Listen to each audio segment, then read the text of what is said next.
Assalamualaikum warahmatullahi wabarakatuh. Perkenalkan, nama saya Syauzan Nasarina. Di sini saya akan mempresentasikan ide bisnis saya. Saya sendiri Syauzan Nasarina. Yang kedua ada Guntiara Putri sebagai admin. Yang ketiga ada Mariska Berliani Putri sebagai marketing. Dan yang terakhir yaitu Tarisa Novriani sebagai akunting. Dan dosen kami yaitu Pak Hedi Reza Puriyarto.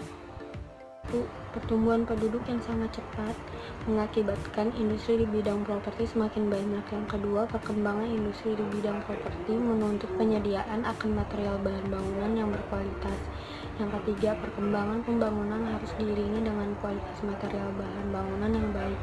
Yang keempat, seiringnya dengan perkembangan teknologi, maka diperlukan terobosan baru untuk meningkatkan teknologi di bidang bahan bangunan dengan memanfaatkan kemajuan. Kesimpulannya yaitu semakin meningkatnya pertumbuhan penduduk, semakin banyak juga yang membutuhkan penyediaan akan material bahan bangunan, dan industri di bidang properti itu juga semakin banyak. Itu terjadinya retakan sebagian jalan tol di Jakarta disebabkan kurangnya mutu bahan dan lemahnya pengawasan. Solusinya lebih memperhatikan standar kualitas penggunaan bahan material yang sesuai dengan standar SMI, seperti semen yang dipakai dan beberapa bahan material. Untuk target customer-nya, kita dari proyek skala besar dan kecil, lalu ke proyek gedung, perumahan, jalan, dan lain-lain, terus ke kontraktor atau tukang bangunan. Di sini kita bisa lihat cara targetnya itu kita lebih mengutamakan gedung, lalu perumahan, lalu jalan, dan lain-lainnya. Pertama itu ada potensial pasar yang tersedia atau potential available market, yaitu semua manajer kontraktor dan tukang bangunan sangat membutuhkan bahan bangunan atau material yang berkualitas baik dan harga terjangkau. Artinya customer memilih perusahaan yang tepat, yaitu di perusahaan kami, yaitu PT Zile. Yang kedua, total addressable market, yaitu bahan-bahan yang berada di perusahaan Zile selalu mendapat orderan. Biasanya untuk para kontraktor memesan sekitar 20 bahan material untuk satu bahan material dipesan dengan jumlah yang banyak.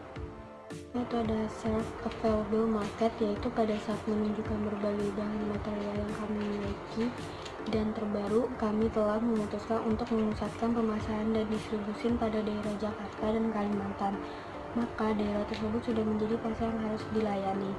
Yang terakhir, serviceable dan obtainable market, yaitu daerah Jakarta dan Kalimantan mungkin diperbanyak lagi persediaan alat dari perusahaan. Titar dan positioning, yaitu dari SAI, ada dari PT Tata Perkasa, ada di Indonesia, ada SPB, dan yang terakhir ada Jaya Konstruksi. Ada bisnis model partner, itu isinya melakukan aliansi dengan pemasok atau supplier berdasarkan motivasi, optimisasi, dan skala ekonomi. Yang kedua, competition, yaitu jual beli produk dengan pesaing. Berikutnya, melakukan aliansi dan strategis dengan non-pesaing berdasarkan motivasi, sumber daya, dan aktivitas. Yang terakhir yaitu kontraktor, arsitek, tukang bangunan, dan desain interior. Key activities, yaitu pembelian produk dalam skala ekonomi, pengiriman produk, mempermudah jalannya bisnis dengan adanya sistem komputer. Yang terakhir yaitu kontraktor, key result, karyawan. Value proposition, yang pertama itu value price, getting the job done. Yang kedua, membantu customer dalam menyelesaikan masalah yang dihadapi. Yang ketiga, memberikan harga grosir untuk pembelian dalam jumlah yang besar.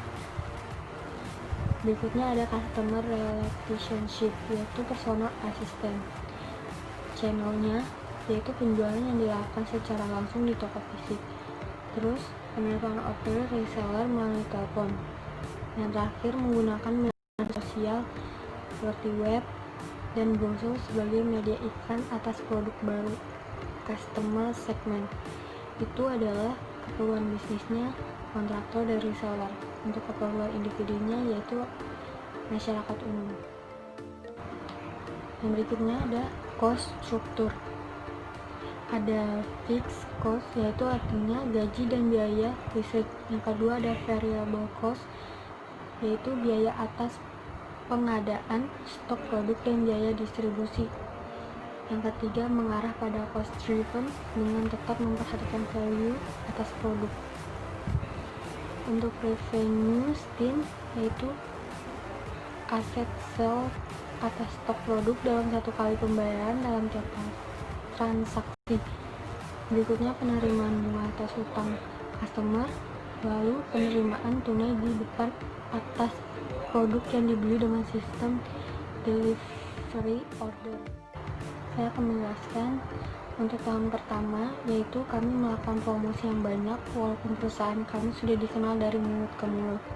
Tahun keduanya, kita mengembangkan standar citra operasional, menjaga citra perusahaan dengan pelayanan yang baik. Untuk tahun ketiga, lebih meningkatkan kualitas dan pelayanan. Yang tahun keempatnya yaitu menambah cabang di luar kota dan melatih karyawan dengan baik lagi. Tahun berikutnya, selalu mengeluarkan produk terbaru. Tahun berikutnya lagi, kita mempertahankan citra dan kualitas pada produk dan mendapat apresiasi yang bagus oleh customer. Untuk tahun terakhir, yaitu keuangan kami sangat meningkat untuk per tahunnya. Unitnya yaitu sekitar 1 miliaran. Untuk marketing kita 50 juta, working capitalnya itu 30, rekrutmennya 20, untuk capex itu lebih dari 1 miliar, dan yang terakhir yaitu produk development itu sekitar 250 juta. And customer acquisition, yaitu yang pertama itu menggunakan web dan sosial media, yang kedua berhubungan baik dengan para kontraktor dan tukang bangunan, yang ketiga yaitu dari mulut ke mulut, yaitu alamatnya ada untuk di Jakarta ada di Kuningan, dan untuk di Kalimantan yaitu di Kota Samarinda ada di Gatot Subroto. Phone numbernya bisa dilihat dan email addressnya. Kalian bisa kunjungi website kami. Presentasi saya, kurang lebihnya mohon maaf. Assalamualaikum warahmatullahi wabarakatuh.